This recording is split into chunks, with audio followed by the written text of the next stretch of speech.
സത്യം മനസ്സിലായിട്ടും സത്യത്തെ കണ്ടിട്ടും കള്ളം മാത്രം വിശ്വസിക്കുന്നവനാണ് വിഡ്ഢി എന്ന് ഒരിക്കൽ ഒരാൾ പറഞ്ഞു.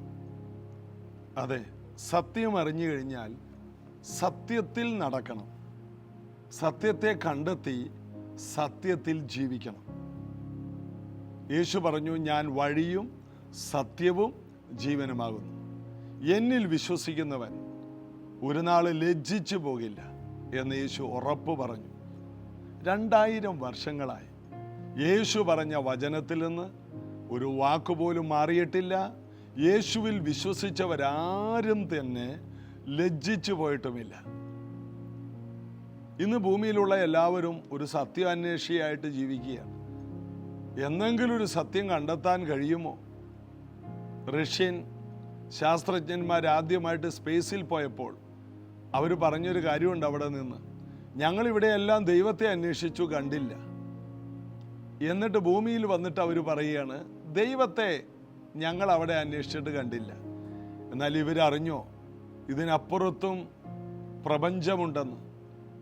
ആർക്കും എത്താൻ കഴിയാത്ത അതിശ്രേഷ്ഠമായ വിശാലമായി കിടക്കുന്ന അനേക ഗ്രഹങ്ങളും ഉപഗ്രഹങ്ങളും നക്ഷത്രങ്ങളും ഒക്കെ ഉള്ള സൗരയൂഥം പോലെയുള്ള ഗാലക്സികൾ, എണ്ണാൻ കഴിയാത്ത ഗാലക്സികൾ തന്നെയുള്ള ഈ പ്രപഞ്ചത്തിൻ്റെ ഒരു തുടക്ക ഭാഗത്ത് നിന്നിട്ട് പറയണ ദൈവത്തെ കണ്ടില്ലെന്ന്.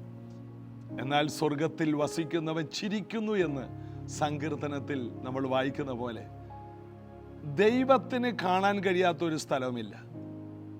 ഇത്രയും വലിയ ദൈവം, സ്വർഗത്തിൽ വസിക്കുന്ന ദൈവം, അവിടെ ഇരുന്നു കൊണ്ട് നമ്മുടെ ചിന്തകളെ അവൻ തൂക്കി നോക്കുന്നു. അതുകൊണ്ടാണ് ബേൽശസ്സർ രാജാവിന് എതിരെ ഒരു കൈയെഴുത്ത് അവൻ്റെ വീടിൻ്റെ ആ ഭിത്തിയിൽ എഴുതി വന്നപ്പോൾ, അത് വ്യാഖ്യാനിക്കാൻ ആരുമില്ലാതെ വന്നപ്പോൾ ദാനിയേൽ വന്ന് അത് വ്യാഖ്യാനിച്ചു. അതിങ്ങനെ എഴുതിയിരുന്നത്, മെനെ മെനെ തെക്കേൽ ഊഫർസീൻ, ദൈവം നിന്നെ തൂക്കി നോക്കി നിന്റെ രാജ്യത്വം എണ്ണി നിന്നെ കുറവുള്ളവനായി കണ്ടിരിക്കുന്നു. അന്ന് രാത്രി ബേൽശസ്സർ രാജാവ് കൊല്ലപ്പെട്ടെന്നാണ് എഴുതിയിരിക്കുന്നത്. ദാനിയേൽ അന്നും അവിടെ ജീവിക്കുകയാണ്.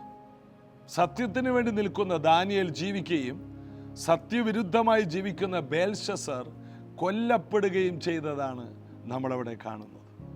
സത്യം ഒരിക്കലും പരാജയപ്പെടില്ല. സത്യാന്വേഷിയായ ഒരു വ്യക്തി അവൻ ഏറ്റവും ഒടുവിൽ ചെന്നെത്തുന്നത് ബൈബിളിലായിരിക്കണം. എന്നാൽ പിന്നെ അവൻ്റെ വഴി തെറ്റുകയില്ല. സത്യം അന്വേഷിച്ച് തെറ്റായ വഴിയിലൂടെ പോകുന്നുണ്ടെങ്കിൽ അവൻ ഹൃദയപൂർവ്വമല്ല സത്യം അന്വേഷിച്ചത്. ശരിയായ സത്യാന്വേഷി യേശു കർത്താവിൻ്റെ അടുക്കൽ വരും. യേശു പറഞ്ഞു, ഞാനാണ് സത്യം. ഇന്നത്തെ ദൈവവചന ധ്യാനത്തിലും അടുത്ത ദിവസങ്ങളിലൊക്കെ നമ്മൾ വായിക്കുന്ന ഭാഗത്ത് അതെല്ലാം കിടപ്പുണ്ട്. നമുക്ക് കർത്താവിൽ അടിയുറച്ച് വിശ്വസിക്കാം. നമുക്ക് യേശുവിനെ അറിയാൻ കൃപ തന്നു. ദൈവത്തിൻ്റെ വിളി നമുക്കുണ്ടായി. നമ്മൾ ശരിയായ റൂട്ടിലേക്ക് നമ്മൾ വന്നു. ജീവിതത്തിൻ്റെ ഏറ്റവും ഒടുവിൽ വരാതെ നേരത്തെ തന്നെ കർത്താവിനെ അറിയാൻ കഴിഞ്ഞതൊരു പദവിയായി നമുക്ക് കാണാം. നമ്മെ വിളിച്ചു വേർതിരിച്ച യേശുവിനെ പാടി നമുക്ക് ആരാധിക്കാം.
സ്വരം കേൾക്കണം.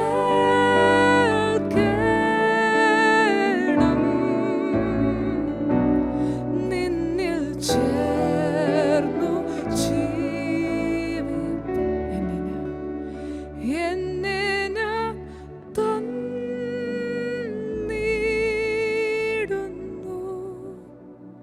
നിൻ കയ്യിൽ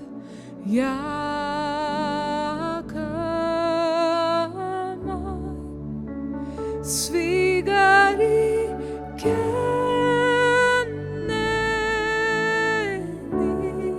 നീ. നിന്നിൽ ചേർന്നു ജീവിപ്പാൻ എന്നെ ഞാൻ തന്നിടുന്നു.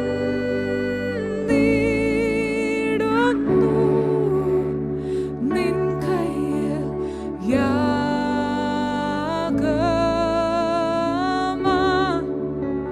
സ്വീകരിക്കണേ നീ. നിന്നിൽ ചേർന്നു ജീവിപ്പാൻ നിന്നെ പോലാകണം.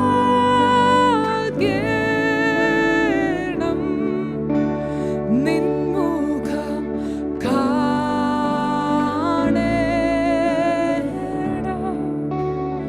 നിൻ സ്വരം കേൾക്കണം.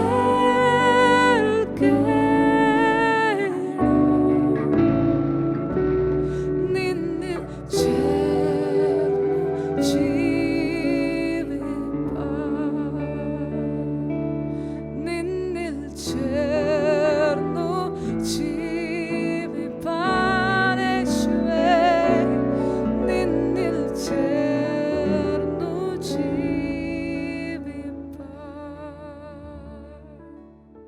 യോഹന്നാന്റെ സുവിശേഷം 18-ാം അധ്യായത്തിലാണ് നമ്മൾ ചിന്തിച്ചുകൊണ്ടിരിക്കുന്നത്. അതിൽ പീലാത്തോസ് യേശുവിനോട് ചോദിച്ച ഒരു ചോദ്യമുണ്ട്. പീലാത്തോസ് പിന്നെയും ആസ്ഥാനത്തിൽ ചെന്ന് 31-ാം വാക്യത്തിൽ യേശുവിനെ വിളിച്ചു, നീ യഹൂദന്മാരുടെ രാജാവോ എന്ന് ചോദിച്ചു. അതിനുത്തരമായി യേശു, ഇത് നീ സ്വയമായിട്ട് പറയുന്നതോ മറ്റുള്ളവർ എന്നെക്കുറിച്ച് നിന്നോട് പറഞ്ഞിട്ടോ എന്ന് ചോദിച്ചു. യേശുവിന് അറിയേണ്ടത്, എന്നെ ഞാനായിരിക്കുന്നത് പോലെ ഇവൻ മനസ്സിലാക്കിയോ എങ്കിൽ ഇവൻ്റെ വീടിന് രക്ഷ വരും, ഇവൻ്റെ കുടുംബം രക്ഷപ്പെടും. യേശുവിനെ യേശു ആയിരിക്കുന്നത് പോലെ അറിയുന്നത് പോലൊരു ഭാഗ്യം വേറെ ഒന്നുമില്ല. യേശുവിനെ അറിയുക, യേശു ആയിരിക്കുന്നത് പോലെ അറിയുക. യേശുവിനെ പല രീതിയിൽ അനേകർക്കറിയാം. യേശു ആരെന്ന് ചോദിച്ചാൽ ഇന്ന് ഭൂമിയിലുള്ള നല്ല ശതമാനം ആൾക്കാർ പറയും യേശുവോ, അത് ക്രിസ്ത്യാനികളുടെ ഒരു ദൈവം, ക്രിസ്ത്യാനികളുടെ ഒരു ദൈവം. കാരണം എന്താണ്? ക്രിസ്ത്യാനികൾക്ക് ഇപ്പോൾ ഒത്തിരി ദൈവമുണ്ട്. പിതാവിനെ അറിയില്ല, പരിശുദ്ധാത്മാവിനെയും ക്രിസ്ത്യാനികളെ കുറിച്ച് പറയുമ്പോൾ അറിയില്ല. ക്രിസ്ത്യാനികൾക്ക് ഒത്തിരി പുണ്യാളന്മാരും പുണ്യാളത്തിമാരും എല്ലാം ഉണ്ട്. ആ കൂട്ടത്തിൽപ്പെട്ട ഒരു പുണ്യാളത്തിയുടെ കയ്യിലിരിക്കുന്ന ഒരു കുഞ്ഞേശുവാണ് യേശു എന്ന് പറയുന്നെന്ന് ഒരു കൂട്ടർ പറയും. യേശുവിനെ അറിയേണ്ടതുപോലെ, യേശു ആയിരിക്കുന്നത് പോലെ യേശുവിനെ എത്ര പേരറിയും? മരിച്ച് അടക്കപ്പെട്ട് ഉയർത്തെഴുന്നേറ്റ് പിതാവാം ദൈവത്തിൻ്റെ വലത്തുഭാഗത്തിരുന്ന് നമുക്ക് വേണ്ടി മധ്യസ്ഥത പ്രാർത്ഥന ചെയ്യുകയും സമയമാകുമ്പോൾ നമ്മെ ഈ ഭൂമിയിൽ വന്ന് കൂട്ടിക്കൊണ്ടു പോവുകയും ചെയ്യുന്ന സർവശക്തനായ ദൈവപുത്രനാണ് യേശു ക്രിസ്തു എന്ന് എത്ര പേർ യേശുവിനെ അറിയും? യേശുവിനെ അറിയേണ്ടതുപോലെ അറിയണം. ആ ക്രൂശിലെ കള്ളൻ പോലും നീ രാജാവാകുമ്പോൾ എന്നെ ഓർക്കണേ എന്ന് പറഞ്ഞു. അതിൻ്റെ അർത്ഥം ആ കള്ളൻ പറഞ്ഞത് ഇങ്ങനെയാണ്, ഞാനിതാ മരിക്കുന്നു, മരിച്ചാലും നിന്റെ രാജ്യത്വത്തിൽ എന്നെ ഉയർപ്പിച്ച് അതിനകത്താക്കണേ. നിനക്ക് കഴിയും, നീ രാജാവാണ്. മരണത്തെയും പാതാളത്തെയും ഒക്കെയും നിനക്ക് വിഷയമല്ല. നീ ജീവന്റെ രാജാവാണ്. അതുകൊണ്ട് ഞാൻ മരിച്ചാലും നീ എന്നെ ഒന്ന് ജീവിപ്പിച്ച് നിന്റെ രാജ്യത്തിൽ എന്നെ ആക്കണേ. കർത്താവ് പറഞ്ഞു, അത് പിന്നെയല്ല, ഇന്ന് നീ എൻ്റെ കൂടെ ആ പറുദീസയിലുണ്ടാകും. കർത്താവിൻ്റെ പല പ്രോഗ്രാമും മാറ്റി അന്ന് യേശു ആദ്യം കള്ളനെ പറുദീസയെ കൊണ്ടുപോയിട്ടാണ് അടുത്ത പരിപാടിക്ക് നിന്നതെന്നാണ് എനിക്ക് മനസ്സിലായത്. അത്ര യാഥാർത്ഥ്യമാണ് മരണാനന്തര ജീവിതം. ആര് യേശുവേ എന്ന് വിളിച്ചാൽ അവർക്ക് വേണ്ടി പ്രവർത്തിക്കാൻ യേശുവും പിതാവാം ദൈവവും പരിശുദ്ധാത്മാവും ദൈവത്തിൻ്റെ സേനയായ ദൂതന്മാർ തയ്യാറായി നിൽക്കുകയാണ്. ദൈവ കൽപ്പന അനുസരിക്കുന്ന ദൈവ വഴിയിൽ നടക്കുന്നവരെ പൂർണ്ണമായിട്ട് രക്ഷിക്കാൻ. അടുത്ത വാക്യത്തിലോട്ട് നമുക്ക് വരാം. 35-ാം വാക്യം. പീലാത്തോസ് അതിന് ഉത്തരമായി, ഞാൻ യഹൂദനോ?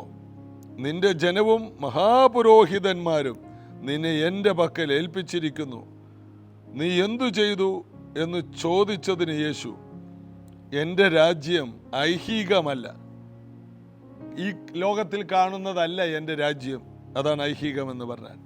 എൻ്റെ രാജ്യം ഐഹികമായിരുന്നെങ്കിൽ എന്നെ യഹൂദന്മാരുടെ കയ്യിൽ ഏൽപ്പിക്കാതെ വണ്ണം എൻ്റെ ചേവകർ പോരാടുമായിരുന്നു. എന്നാൽ എൻ്റെ രാജ്യം ഐഹികമല്ല. 3 പ്രാവശ്യം പറയുകയാണ് ഐഹികം.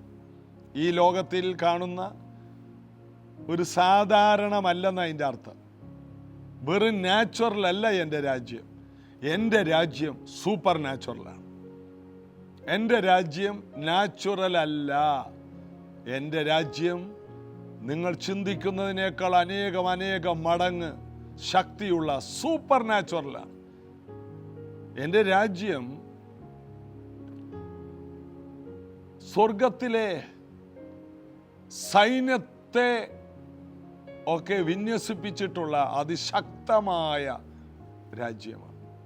അതുകൊണ്ട് മറ്റൊരു ഭാഗത്ത് യേശു പറയുന്നുണ്ട്, ഞാൻ ഇപ്പോൾ പ്രാർത്ഥിച്ചാൽ അനേക ദൂതന്മാരെ ഞാൻ എൻ്റെ പിതാവിനോട് ചോദിച്ചാൽ പിതാവ് അനേക ദൂതന്മാരെ യുദ്ധം ചെയ്യാൻ ഇപ്പോഴും അയക്കും. 12 ലീജിയൻ 12 ബറ്റാലിയൻ ദൂതന്മാർ, ഏകദേശം ഒരു 8000 6000 തൊട്ട് 8000 വരെയുള്ള ദൂതസഞ്ചയം, അല്ലെങ്കിൽ അതിനേക്കാൾ അതാണ് ഒരു ബറ്റാലിയൻ, ഒരു ലീജിയൻ.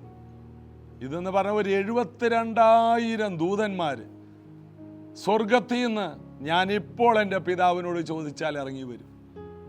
എന്നാൽ ഞാൻ വന്നത് സത്യത്തിന് വേണ്ടിയാണ്. സത്യത്തിന് വേണ്ടിയാണ് ഞാൻ വന്നത്. ജനങ്ങൾക്ക് നിത്യജീവൻ കിട്ടണം. ആ നിത്യജീവന് വേണ്ടി ഞാൻ എൻ്റെ ജീവനെ കൊടുക്കണം. അതുകൊണ്ട് ഞാൻ ദൂതന്മാരെ എനിക്ക് വേണ്ടി വിളിക്കില്ല. ഈ ഭൂമിയിലുള്ള ജനങ്ങൾ, എനിക്കെതിരെയുള്ള ജനങ്ങൾക്കെതിരെ പടപൊരുതാൻ ഞാനുമില്ല. ഞാൻ മരിക്കാൻ വന്നതാണ്. എൻ്റെ രക്തം സകല പാപവും പോക്കി എന്നിൽ വിശ്വസിക്കുന്നവരെ ശുദ്ധീകരിക്കും. ഈ ഒരു ആശയത്തിൽ യേശു അവിടെ നിന്ന് സംസാരിക്കുകയാണ്. എൻ്റെ രാജ്യം ഇതല്ല, നാച്ചുറൽ അല്ല, സൂപ്പർ നാച്ചുറലാണ്. ഇത് കേൾക്കുന്ന ഓരോ വ്യക്തികളും അറിയണം, നമുക്ക് ഈ കാണുന്നതിനേക്കാൾ കാണാത്ത ഒരു രാജ്യമുണ്ട്. അതുകൊണ്ടാണ് പൗലൂസ് പറഞ്ഞത്, കാണുന്നത് താൽക്കാലികം, കാണാത്തതോ നിത്യം. മാത്രമല്ല ഭൂമിയിലുള്ളതല്ല, ഉയരത്തിലുള്ളത് ചിന്തിപ്പീൻ എന്ന് പൗലൂസ് പറയുന്നു. നിങ്ങളുടെ പേര് സ്വർഗത്തിലാണ്, അതുകൊണ്ട് അധികം സന്തോഷിക്കുക. ഭൂതങ്ങൾ കീഴടങ്ങിയതിലല്ല നിങ്ങൾ സന്തോഷിക്കേണ്ടത്. യേശു പറഞ്ഞു, നിങ്ങളുടെ പേര് സ്വർഗത്തിലുണ്ട്. അതാണ് നിങ്ങളുടെ ജീവിതത്തിലെ ഏറ്റവും വലിയ ആനന്ദം. ഈ ലോകത്തിൽ കാണുന്ന എല്ലാ ആനന്ദങ്ങളും ക്ഷണികമാണ്. എന്നാൽ സ്വർഗത്തിലെ ആനന്ദം നിലനിൽക്കുന്നതാണ്. സ്വർഗത്തെ ഭൂമിയിൽ അവതരിപ്പിക്കാനാണ് യേശു വന്നത്. സ്വർഗത്തെ ഭൂമിയിൽ തുടങ്ങി വെക്കാനാണ് യേശു വന്നത്. സ്വർഗത്തെ ഭൂമിയിലേക്ക് കൊണ്ടുവരാനാണ് യേശു സ്വർഗത്തിൽ നിന്ന് ഭൂമിയിലേക്ക് വന്നത്. യേശു വന്നപ്പോൾ സ്വർഗം തുറന്നു. യേശു സ്നാനമേറ്റ് പ്രാർത്ഥിച്ചപ്പോൾ സ്വർഗം തുറന്നു. അപ്പോൾ സ്വർഗത്തെ ഈ ഭൂമിയിൽ വെച്ച് തന്നെ ആസ്വദിക്കാൻ കഴിയും. യേശു അതിനുവേണ്ടി തൻ്റെ ജീവനെ കൊടുത്തു. അല്ലെങ്കിൽ എബ്രായ ലേഖകന്റെ ഭാഷയെ പറഞ്ഞാൽ അവൻ മരണം ആസ്വദിച്ചു, വേദനകളെ ആസ്വദിച്ചു, അനുഭവിച്ചു എന്നാണ് അതിൻ്റെ അർത്ഥം. മരണം, വേദനകൾ അനുഭവിച്ചു, ദുഃഖങ്ങൾ അനുഭവിച്ചു. അവൻ ക്രൂശ് ചുമന്നു, ആണികൾ അടിക്കപ്പെട്ടു. അവൻ്റെ അടിപ്പിണരുകളാൽ അവനിൽ വിശ്വസിക്കുന്നവർക്ക് സൗഖ്യം വന്നിരിക്കുന്നു. എല്ലാവർക്കുമല്ല, അവനിൽ വിശ്വസിക്കുന്നവർക്കെല്ലാം ആ അടിപ്പിണരുകളാലുള്ള സൗഖ്യമുണ്ട്. യേശുവിൽ നമുക്ക് വിശ്വസിക്കാം, യേശുവിൽ നമുക്ക് ആശ്രയിക്കാം. 18-ാം അധ്യായത്തിൻ്റെ 37-ാമത്തെ വാക്യം. പീലാത്തോസ് അവനോട്, എന്നാൽ നീ രാജാവ് തന്നെ അല്ലോ എന്ന് പറഞ്ഞതിന് യേശു, നീ പറഞ്ഞതുപോലെ ഞാൻ രാജാവ് തന്നെ. അപ്പോൾ നീ രാജാവാണല്ലോ. യേശു, നീ പറഞ്ഞത് ശരിയാ, ഞാൻ രാജാവ് തന്നെ. ഈ ഭൂമിയിൽ യേശു ജീവിക്കുമ്പോഴും ഒരാശാരി പണിക്കാരനായി, ഒരാശാരിയുടെ മകനെ പോലെ ജീവിക്കുമ്പോഴും, വഴിയെ നടക്കുമ്പോഴും, ഒരു വാഹന മൃഗമില്ലാതെ കാൽനടയായി കിലോമീറ്ററുകൾ നടക്കുമ്പോഴും യേശുവിന് ഒരു സത്യം അറിയാം, ഞാൻ രാജാവാണ്. ഒരു വിശ്വാസി ഒന്നുമില്ലാത്തപ്പോഴും സാമ്പത്തിക ഞെരുക്കമുള്ളപ്പോഴും എല്ലാ സമയത്തും ഒരു വിശ്വാസിയാണെന്ന് മനസ്സിലാക്കിയാൽ, ഞാനൊരു ദൈവ പൈതലാണെന്ന് മനസ്സിലാക്കിയാൽ ആ വ്യക്തിയെ തോൽപ്പിക്കാൻ ആർക്കും കഴിയില്ല. യേശുവിൻ്റെ വിജയം, യേശു ആരാണെന്ന് യേശുവിനറിയാം. നമ്മുടെ ഏറ്റവും വലിയ പ്രശ്നം, നമ്മൾ ആരാണെന്ന് നമ്മൾ മറന്നുപോകുന്നു. ഈ 70 വയസ്സൊക്കെ കഴിയുമ്പോൾ ഈ അൽഷിമേഴ്സ് എന്ന് പറയുന്നൊരു ബുദ്ധിമുട്ട് പ്രായം വരുമ്പോൾ അവർക്ക് വരുന്നത് നമുക്കെല്ലാം അറിയാം. ഈ പെൻഷനൊക്കെ മേടിക്കാൻ പോകുന്നവർ അവിടെ എത്തുന്നതിന് മുമ്പേ അവർ മറന്നുപോകും. എന്നിട്ട് വഴിയിൽ നിൽക്കുന്നവരോട് ചോദിക്കും, ഞാൻ ആരാണെന്ന് എന്നോടൊന്ന് പറഞ്ഞു തരാമോ? അവർ കയ്യിലുള്ള ID ഒക്കെ നോക്കിയിട്ട് ഓട്ടോറിക്ഷ കയറ്റി വീട്ടിൽ കൊണ്ടുവന്നാക്കും. എന്നിട്ട് വീട്ടുകാരോട് പറയും, അപ്പച്ചൻ ആരാണെന്ന് മറന്നുപോയി. അത് വലിയൊരു അപകടമാണ്. പെൻഷൻ മേടിക്കാൻ പോയതാണ്, ഞാൻ ആരാണെന്ന് ഞാൻ മറന്നുപോയാൽ എൻ്റെ അവസ്ഥ എത്ര ദുരവസ്ഥയാണ്. ഈ അവസ്ഥയുള്ള ഒരു കൂട്ടരാണ്. വിശ്വാസികളാണോ? വിശ്വാസികളാണ്. വിശ്വാസികളല്ലേ? അവർക്കറിയില്ല. രക്ഷിക്കപ്പെട്ട ഒരു വ്യക്തിക്ക് ഞാൻ ആരാണെന്ന് അറിയില്ല. വിശ്വാസിയാണോ ഞാൻ, ഒരവിശ്വാസിയാണോ? എപ്പോഴും ഞാനൊരു ദൈവ പൈതലാണെന്നുള്ള ബോധ്യം, ഞാൻ ദൈവത്തിൻ്റെ മകനാണ്, മകളാണെന്നുള്ളൊരു ബോധ്യം യേശുവിനുണ്ടായിരുന്നത് പോലെ നമ്മുടെ ജീവിതത്തിൽ ഉണ്ടെങ്കിൽ, ഏത് സാഹചര്യത്തിലും, ഏത് പീലാത്തോസിൻ്റെ മുമ്പിലും നെഞ്ചും നെറ്റി ഉയർത്തി പറയുന്ന വാക്കുകൾ വേറെയാണ്. നെഗറ്റീവ് വാക്കുകൾ പറയില്ല. യേശു പറഞ്ഞു, ഞാൻ രാജാവ് തന്നെ. യേശുവിനറിയാം ഞാൻ ആരാണ്.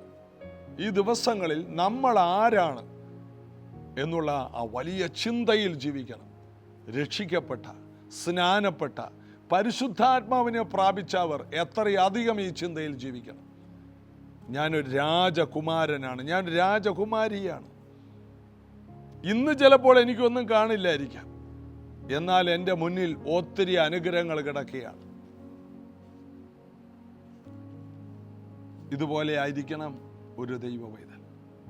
ഞാൻ രാജകുമാരനാണ്. ദാവീദിനെ അറിയാമായിരുന്നു. ദാവീദിനെ കൊല്ലാനായിട്ട് ശൗല് നാളുകൾ, വർഷങ്ങൾ അവനെ കൊല്ലാൻ നടന്നു. അപ്പോഴും ദാവീദ് ഒഴിഞ്ഞു മാറി. അപ്പോഴും ദാവീദിനോട് ഒരു ദിവസം ശൗല് പറയണം, മോനെ നീ രാജാവാകും, എനിക്കറിയാം മോനെ.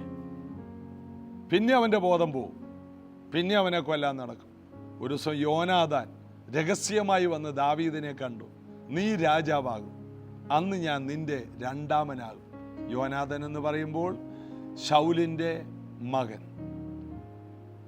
ശൗലിൻ്റെ ഏറ്റവും വലിയ ആഗ്രഹം, എൻ്റെ മോൻ അടുത്ത രാജാവാകണം, ഇവനല്ല, ഈ ആട്ടിടയ ചെറുക്കനല്ല. എന്നാൽ ദാവീദിനറിയാം, ഞാനൊരു ദിവസം രാജാവാകും. എൻ്റെ മേൽ അതിനുള്ള അഭിഷേകമുണ്ട്, എൻ്റെ മേൽ അതിൻ്റെ വിളിയുണ്ട്. എന്നോട് ദൈവം പറഞ്ഞിട്ടുണ്ട് ഞാൻ രാജാവാകും.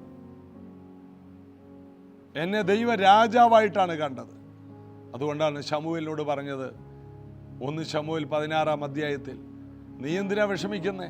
കൊമ്പിൽ തൈലം നിറച്ച് പുറപ്പെടുക, ഞാൻ ഇശ്ശായിയുടെ കുടുംബത്തിൽ ഒരു രാജാവിനെ കണ്ടിരിക്കുന്നു. രാജാവാകുന്നവനല്ല, അവൻ രാജാവായി കണ്ടിരിക്കുന്നു. ദൈവം അവനെ രാജാവായി കണ്ടു. ഇത് ശ്രദ്ധിക്കുന്ന പലരെയും ദൈവം മകനായിട്ടും മകളായിട്ടാണ് കാണുന്നത്, രാജകുമാരിയും കുമാരനുമായിട്ടാണ് കാണുന്നത്. എന്നാൽ നാം നമ്മെ കാണുന്നത് പരാജയവും നാശവും ദുഃഖവുമായിട്ടാണ്. നമ്മെ നാം ആയിരിക്കുന്നത് പോലെ നാം മനസ്സിലാക്കണം. രക്ഷിക്കപ്പെട്ട ഒരു ദൈവ പൈതൽ ഭൂമിയിൽ ഒരു അത്ഭുതമാണ്. ഭൂമിയിൽ ഏറ്റവും വലിയ അതിശയം, 7 അതിശയങ്ങളൊക്കെ ഈ ഭൂമിയിൽ മനുഷ്യനുണ്ടാക്കിയ പലതിനെ കുറിച്ചാണ് പറയുന്നത്. എന്നാൽ ഈ കാൽവരി ക്രൂശിൽ യേശു ഉണ്ടാക്കിയെടുത്തതാണ് പുതിയ സൃഷ്ടി. അതാണ് ഏറ്റവും വലിയ അതിശയം. ഇത് 7 അതിശയത്തിൽ ഒന്നല്ല, ഒരേ ഒരു അതിശയം, വീണ്ടും ജനിച്ച ഒരു ദൈവ പൈതലാണ്. നിങ്ങളാണ് രക്ഷിക്കപ്പെട്ട, നിങ്ങളൊരു അത്ഭുതമാണ്. നിങ്ങളായിരിക്കുന്നത് പോലെ നിങ്ങൾ നിങ്ങളെ അറിയണം. എല്ലാ നിരാശയും മാറിപ്പോ. പ്രാർത്ഥിക്കാം. യേശുവേ, ഞങ്ങളായിരിക്കുന്നത് പോലെ ഞങ്ങളെ ഒന്ന് അറിയുവാൻ, അങ്ങയുടെ പുസ്തകത്തിലൂടെ അങ്ങയെ ഒന്ന് അറിയുവാൻ, ഈ സത്യത്തിലൂടെ അങ്ങയെ അറിയുവാൻ, സത്യത്തിൻ്റെ പരിജ്ഞാനത്തിലൂടെ അങ്ങയെ അറിയുവാൻ ഞങ്ങളെ സഹായിക്കണം. ഇന്ന് നേരിടുന്ന എല്ലാ വിഷയത്തെയും യേശു കർത്താവെ അങ്ങയെപ്പോലെ നിസ്സാരമായി പീലാത്തോസിൻ്റെ മുമ്പിൽ ധൈര്യത്തോടെ നിന്ന് സംസാരിച്ച അങ്ങയെപ്പോലെ ഏത് ഭീകരമായ സാഹചര്യത്തെയും നിസ്സാരമായി നേരിടാനുള്ള ശേഷി ഇത് കേൾക്കുന്നവർക്കുണ്ടാകട്ടെ. സാമ്പത്തിക പ്രതിസന്ധികൾ ഇവർ നേരിടട്ടെ, തോൽപ്പിക്കട്ടെ. രോഗങ്ങളെ നേരിട്ട് തോൽപ്പിക്കട്ടെ. കുടുംബ പ്രശ്നങ്ങളെ അവർ നേരിട്ട് തോൽപ്പിക്കട്ടെ. ശക്തനാക്കുന്ന യേശു മുഖാന്തരം ഇവർ സകലത്തിലും മതിയാകുന്നു എന്ന് തിരിച്ചറിയട്ടെ. മലകളെ നീക്കട്ടെ, മാരക രോഗങ്ങളെ നീക്കട്ടെ, ശാപങ്ങളെ ഇവർ ഉടച്ചു കളയട്ടെ, എല്ലാ ബന്ധനങ്ങളെ ശിംശോനെ പോലെ കുടഞ്ഞു കളയട്ടെ. അതിനുള്ള ശക്തിയും കൃപയും മക്കളുടെ മേലുണ്ടല്ലോ, അത് തിരിച്ചറിഞ്ഞവർ എഴുന്നേൽക്കട്ടെ. യേശുവിൻ നാമത്തിൽ ആമേൻ. ഈ ദൈവവചന സത്യങ്ങളിൽ ജീവിക്കുവാൻ കർത്താവ് നമ്മെ വിളിച്ചിരിക്കുന്നു. നാളെ ഇതേ സമയത്ത് നമുക്ക് ഒരുമിച്ച് കാണാം. God bless you.